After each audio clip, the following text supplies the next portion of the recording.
Hi, come along for a ride as we talk about Jesus and just enjoy the beautiful outdoors on the back of a motorbike. How's it, everybody? It's your weekly vitamin coming to you from Saudi Arabia, from the capital Riyadh. My time in Bahrain is done. I'm going to be in Riyadh for the next 3 months.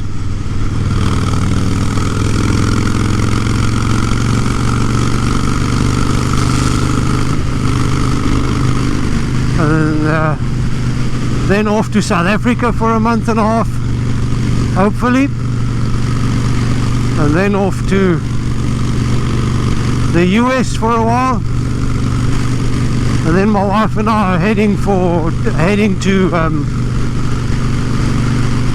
Europe.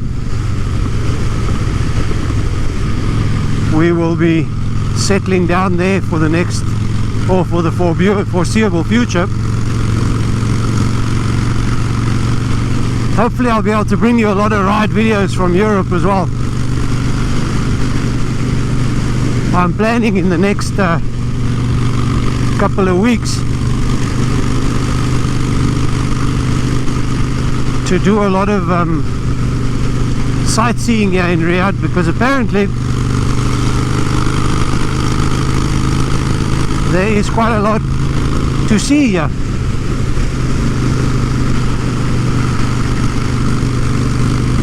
So we shall see. I will take you with me. I haven't prepared any kind of speech, any kind of talk on any Bible verses. I thought I'd just take today just to introduce Riyadh to you guys. It's a balmy 21 degrees Celsius. Not too sure what that is in Fahrenheit, but I can figure that out. I'll put it up later.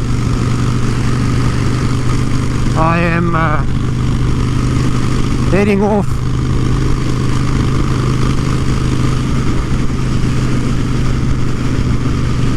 to meet up with the Harley owner group here in Riyadh, the Hog,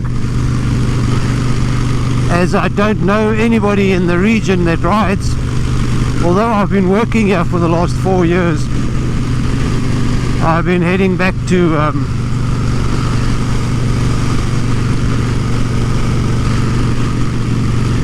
Bahrain every weekend, and I was doing all my riding there. So I'm going to go meet up with a Hog. Now hopefully they don't ride like the Hog in Bahrain does, because that is really an exercise in patience to ride with those guys. Let's hope these guys are different. I may or may not film it, depending on how they feel about being filmed. I know there's a lot of people that don't like being on camera, especially in Saudi Arabia.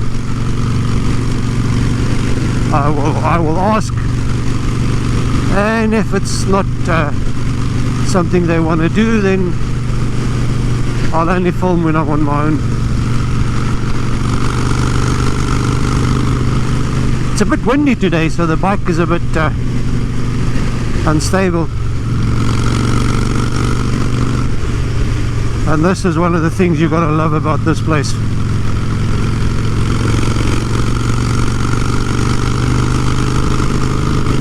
They see a fast moving motorbike as a challenge. Anyway, this is what it is. A lot of malls in this place. And for a very, very conservative Muslim country, they sure have got a lot of Victoria's Secrets around.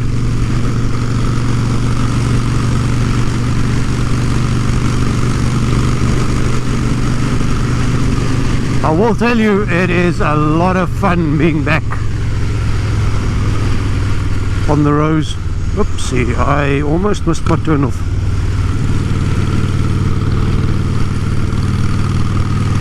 It is a lot of fun. I haven't ridden for about 3 weeks. I know it doesn't sound that long, but for someone that rides as much as he can, that is a very long time.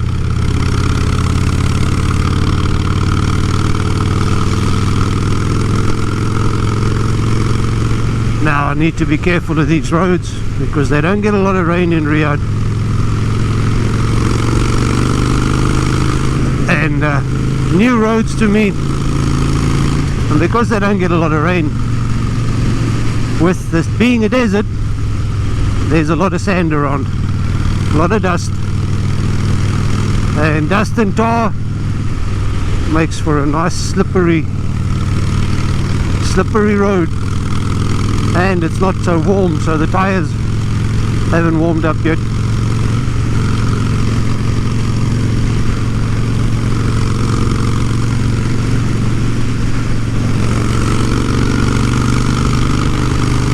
But it's great to be back on 2. Absolutely fantastic. I must just be careful not to blow past my off ramp again. I'm going to be meeting just over the road, over the highway from the Harley Davidson dealership.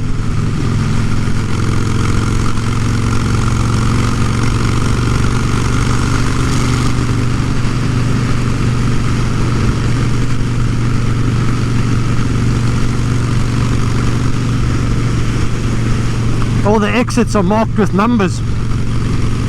So back in the day when I first came here, nothing was in English. So as you see there, that board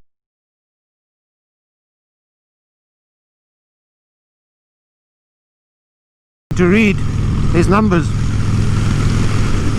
There's exit 6, you just have to look like for a little symbol that looks like a back to front 7, which happens to be a 6.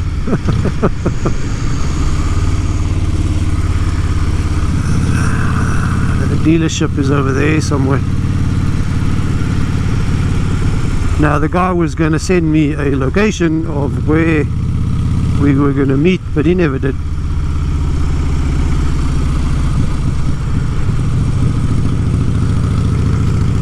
So I'll have to give him a call.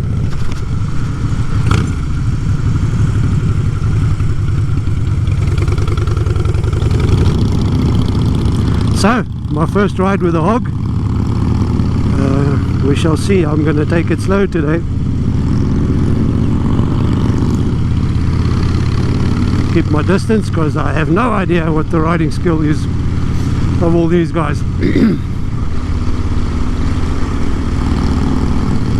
And they are quite happy for me to film the ride. I have forgotten what it's like to ride with a group of people and all the hand signals and stuff. You know, when I ride with my club, Disciple Christian Motorcycle Club, we ride quite differently. We don't have an overabundance of signals.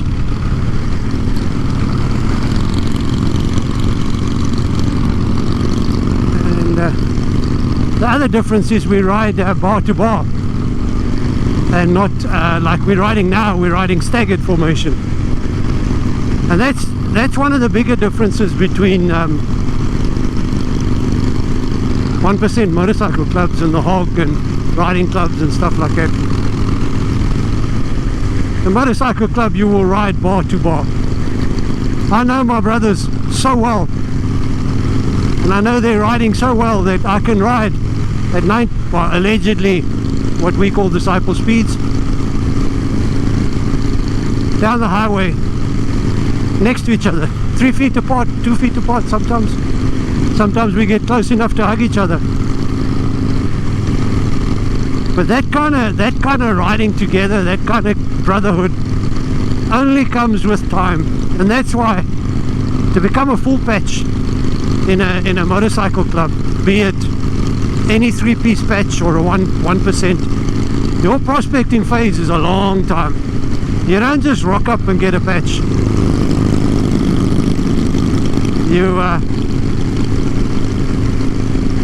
You put in your time. The prospecting phase is when you get to know your brothers or your prospective brothers, and they get to know you. And it takes a long time. I mean, we have some clubs have minimums, but you know, you never want to be a minimum brother. I tell you what, the good brothers that I have,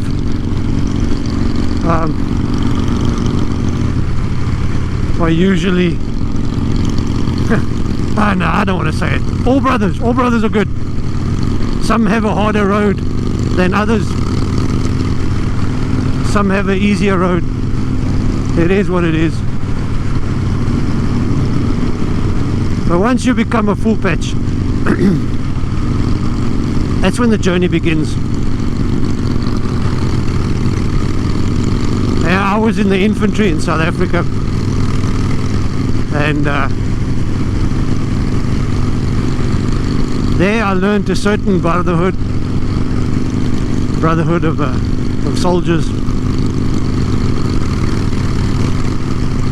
But then I became now I've been a full patch in my club for quite a while, and such a deep brotherhood. I would die for my brothers, and I know they would die for me.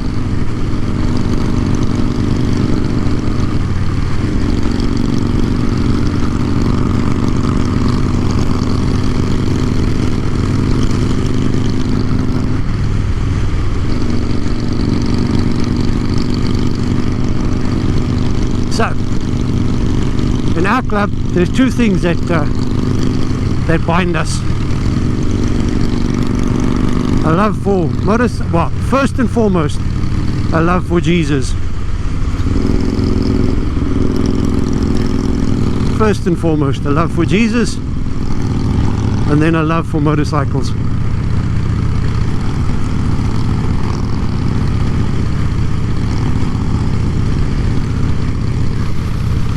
God, I don't want to say too much about club life, because a lot of it is club life. Some people don't understand it, some people do.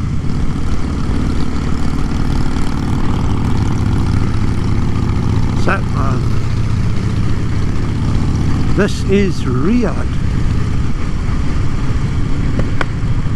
The road we are going on to now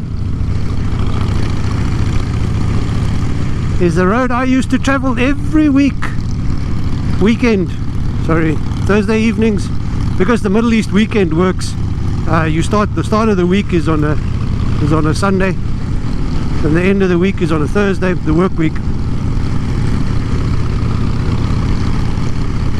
And so Thursday afternoons I used to get on this road and head off to Dammam to cross the little causeway to go to Bahrain and that's where I did most of my media videos from. But now for the next 3 months, my videos will be coming from Riyadh. Hopefully I can take you guys all on the sights, because I do believe there's some nice places to look at in Riyadh. There's apparently a place called the Edge of the World, which the thing that everybody does is go there, have a braai, or for you international fellows, a barbecue, and watch the sunset. Apparently it's something you've got to do.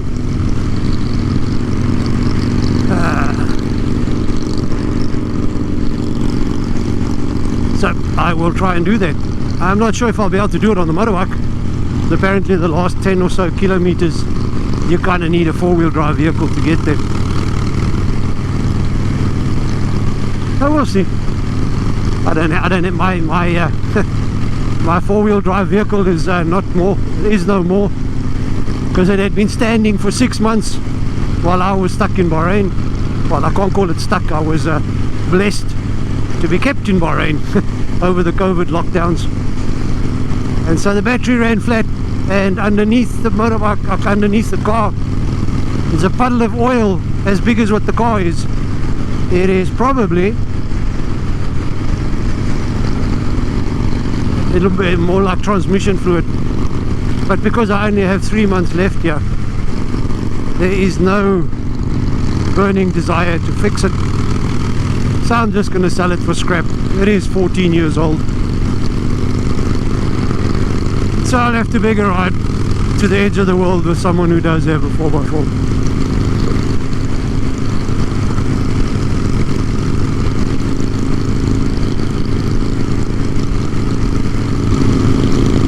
One thing I can say right from the start, the traffic in Riyadh is a little bit different to Bahrain.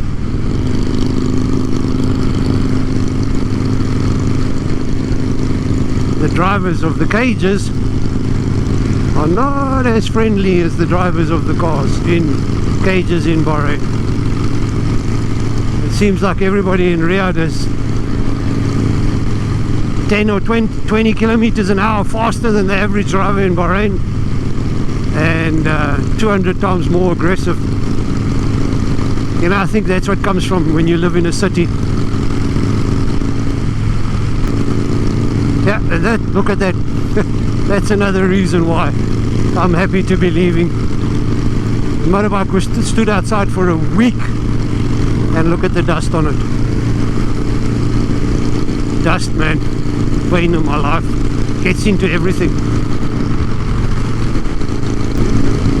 Quite windy today.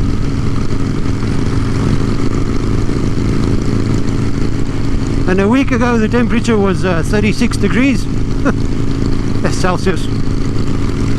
Today it's a balmy 21. I think it's probably gone up a little bit, but you can feel a nip in the air.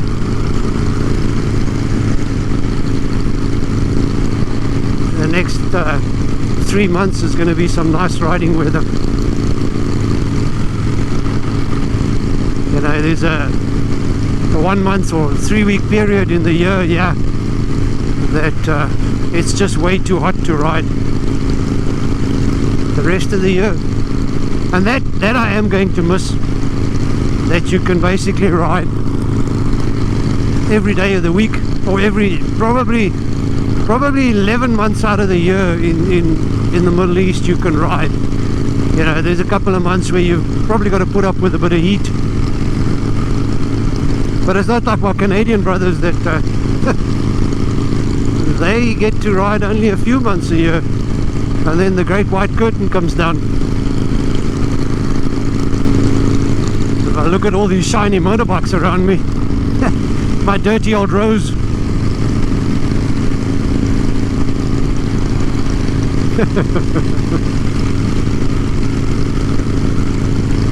And I'll start commuting to work next week, and then the guy there will clean it for me.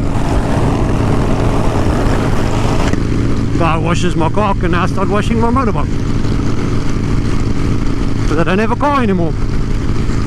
I am preparing myself for a true biker lifestyle, but when I go to Europe I will be doing most of my traveling on the motorbike.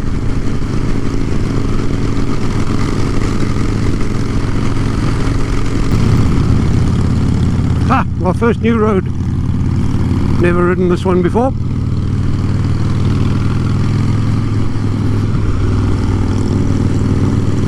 Exciting stuff.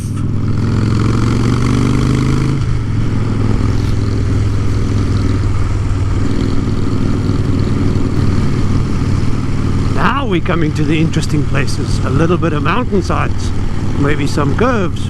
That would be nice. I'm gonna have to bookmark this, because I suspect we're not going to be taking the curves at the speed I'm used to. I'm not disparaging them. These are guys, I respect them because they're out on a motorbike, and we will ride to the abilities of the weakest member. At the end of the day, it's about being on two wheels. It's not, sometimes you like to race, but it's about being on two wheels, being part of nature. Even the desert. Now you would think the desert is just the plain old sand, but I tell you, There's a lot of diversity in it as well, and there's a stark kind of beauty to desert riding. And Bahrain's island has got a little desert, yeah, a bigger desert. I'm excited to see what I will see. That's one of the reasons I like riding, to see things, experience new roads, go new places, and go find the new places on two wheels. So you don't just see it, but you experience it. Because at the moment, what I'm experiencing is nice enough area around me, but I'm sure we're getting to nicer places. But it's a little bit chilly, so you get a little bit of a bite. Well, I mean, not a little bit chilly, bearing in mind that I'm used to 50 degree, 40, 45, 50 degrees Celsius. There's a smell in the air of dust, which means this evening my sinuses will probably be screwed up, but that's okay. And the wind noise and the sound of the motorbikes, the sound of the V-twin. You're so aware, much more aware of your surroundings on a motorbike than what you are on your own in a car.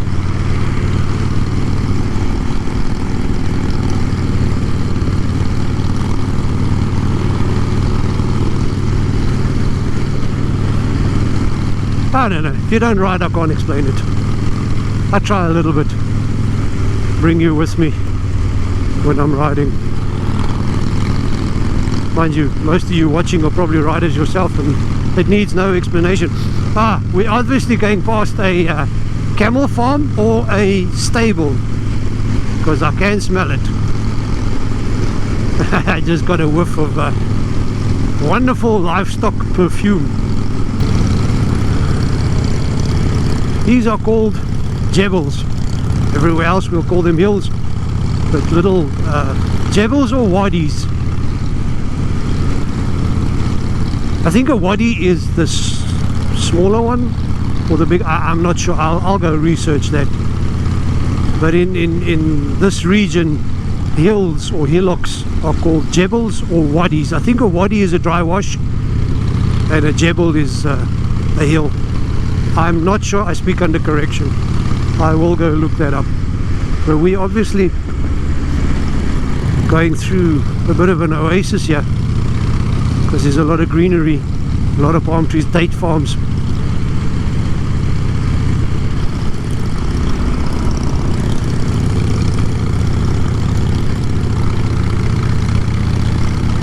Look at that.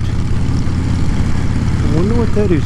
I must find out where we are, get a bit of the history, because that is obviously a watchtower, and there's another one over there.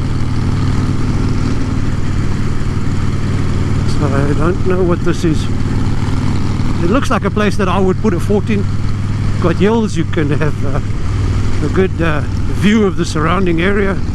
Watchtowers up there. I'll have to go look and see where we're at and what this is. Interesting. Oh, what a wonderful sweeping curve. When life throws you curves, lean in, throttle it out.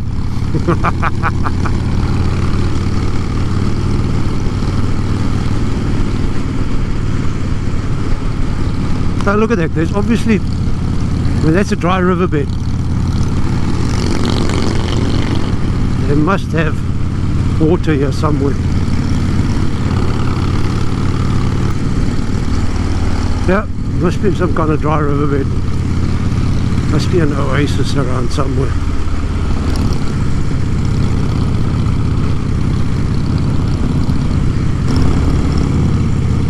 We're heading down into a wadi. I suspect I know where we are, but I will find out. Yeah, Wadi Hanifa is where we are. There is actually a running stream that runs down through here.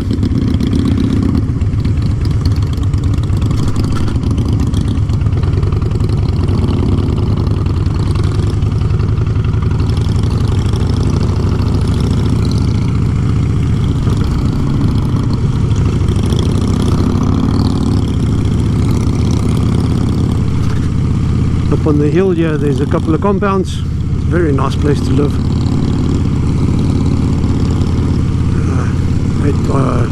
Over towards that side, there's a very deep gorge. I would say the gorge is about 80 to 100 meters deep. Beautiful. I love things like that. And that gorge or wadi runs through the majority of Riyadh. It doesn't run through the city center, it runs around it, but it runs quite a long way, and I suspect it's the same wadi that goes all the way to the edge of the world. So if I had a dirt bike, I could jump on that thing and try and follow it, but probably not. I don't think these the authorities here would enjoy that too much.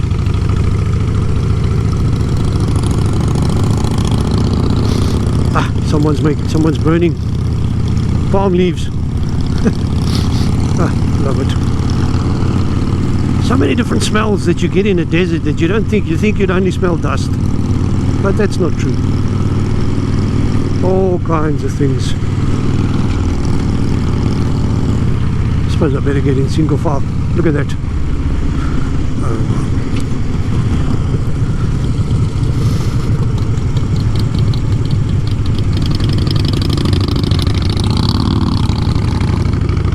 Maybe I shouldn't be so close. I'm probably making this guy nervous.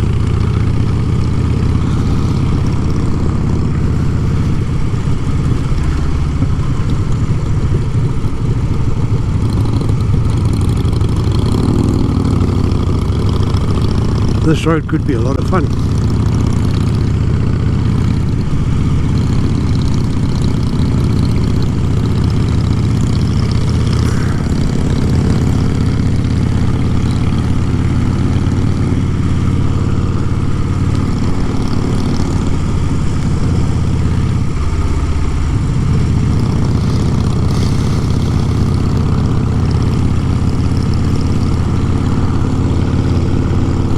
Up a hill and around a mountain.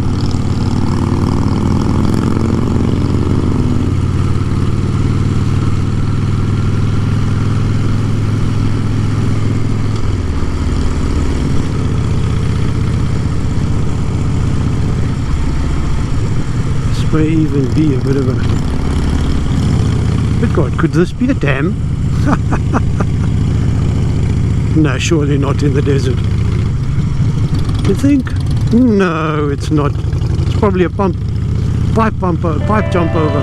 You've probably got a oil pipe or something running down there. This is a nice road.